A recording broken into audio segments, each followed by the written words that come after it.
Hi, I'm MJ. Welcome to the Blogs for Borders video blogverse, July 10th, 2007. And thanks for joining us as we take a whirlwind tour of illegal immigration news across these United States.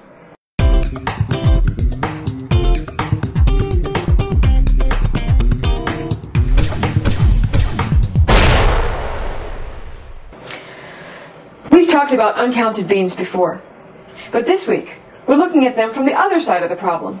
And it's a serious problem that affects the very foundation of our democracy. Did you know that illegal aliens are counted in the census? And do you know why they're counted and what those numbers are used for? Apportionment of congressional seats.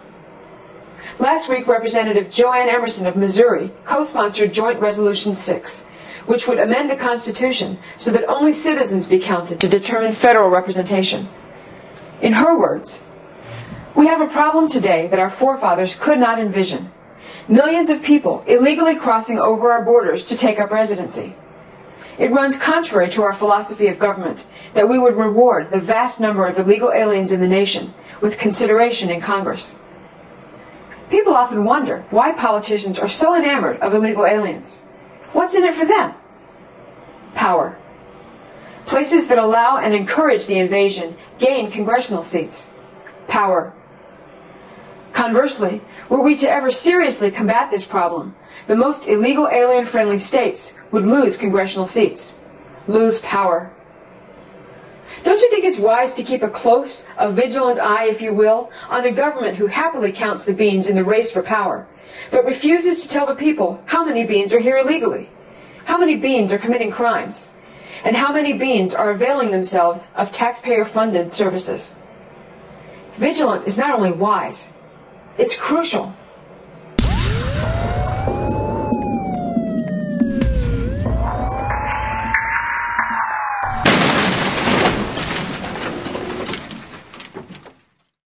The victim, a 5-year-old Pennsylvania girl. The accused, Julio Cruz, 28, illegal alien. The charges, a total of 11, including rape. The story. Cruz and his girlfriend were living on the streets of Collingdale when they were taken in by a Good Samaritan. Dirtbag Cruz promptly repaid the stranger's kindness by raping their 5-year-old daughter. Immediately after being raped, the brave little girl told her mother, who called the police. Scumbag Cruz offered a false name and tried the old no habla inglés trick.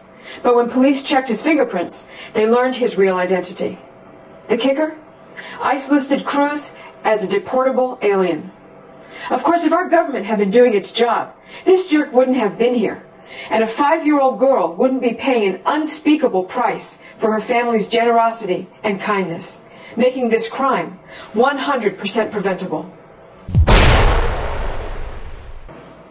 The victim, Mauricio Montel Blancas, 27. The accused, Avelino Tenorio, illegal alien.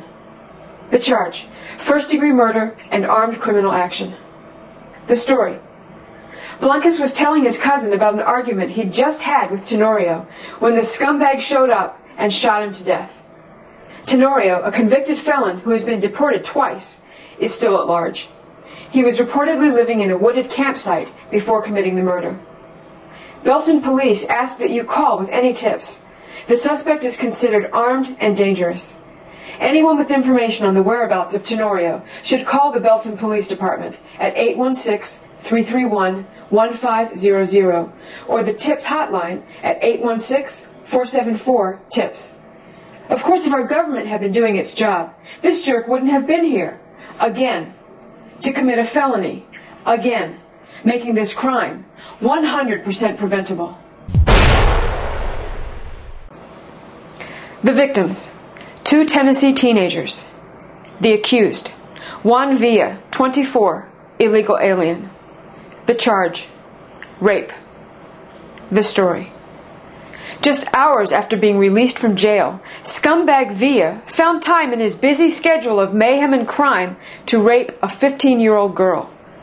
During the course of investigating the charge, a 13-year-old girl informed detectives that Villa had also raped her. The dirtbag is still at large. If you have any information, please contact Maury County authorities at 931-380-5555. 5733. And do it fast, because this guy wastes no time when it comes to committing crime. He has been in the Maury County Jail 11 times in the past 6 years. Here's our question. As DHS Secretary Michael Chertoff blathers on about only wanting to remove the dangerous characters from our country, why aren't they? Are we supposed to thank Chertoff for allowing dirtbags like this guy to make a mockery of our laws via assault, public intoxication, driving without a license, and contempt of court until they finally rape teenagers?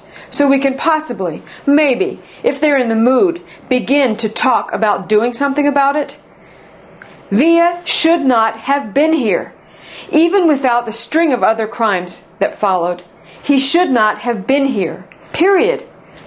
Of course, if our government had been doing its job, this jerk wouldn't have been here to work his way up the crime food chain to raping teenagers, making this crime, like all crimes committed by illegal aliens, 100% preventable.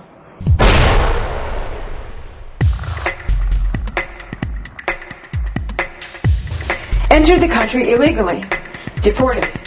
Re-entered illegally, worked illegally, drove illegally, committed identity theft and Social Security fraud, convicted felon, refused to comply with deportation order by hiding in a storefront, posing as a church.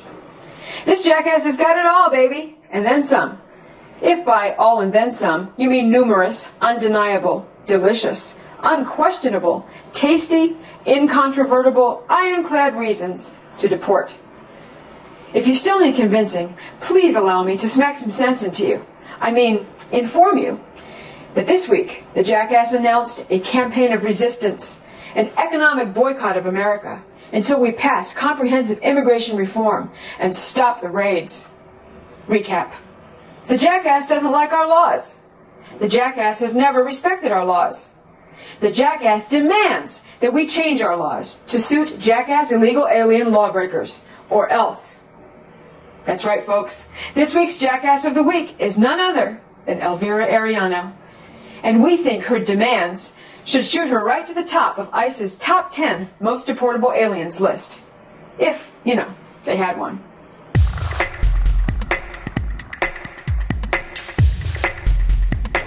A big thank you to all the patriots who gathered to support the people of Waukegan, Illinois on Saturday. The City Council requires one final vote before applying for 287G, federal immigration training for its local police force. Recent weeks saw protesters by the thousands bust in to bang on the doors of Holy Family Church, where self-appointed illegal alien salesman Reverend Gary Graff met with Mayor Richard Hyde to bemoan the injustice of justice. Smaller numbers protested 287G outside a town council meeting, so the Midwest and Chicago Minutemen offered their support and voices to the legal residents of Waukegan. A tiny group of vocabulary-challenged goons shouted at us from across the street. It went a little something like this.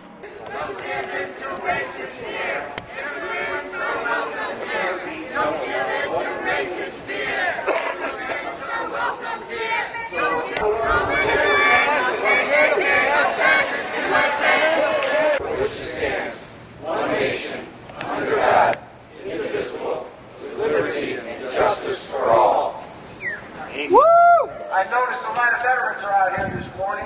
Yes, sir. Thank you. You know, fellas, they sold us out.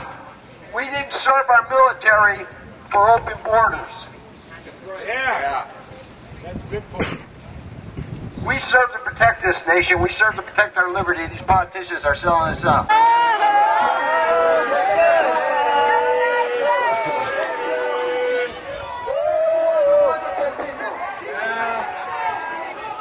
Some Waukegan businesses are displaying this bright orange sign in their windows to protest the enforcement of our laws.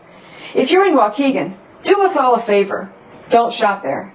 Or better yet, go into the store and tell them why you won't shop there. Then go spend your money somewhere else. Mayor Hyde, by the way, did sign a contract with Reverend Graff that promises the city will abide by certain restrictions and limitations with regards to immigration enforcement, including only starting deportation proceedings for major crimes. Think about that last 100% preventable story. The guy who was in and out of jail 11 times before allegedly raping 2 teenagers.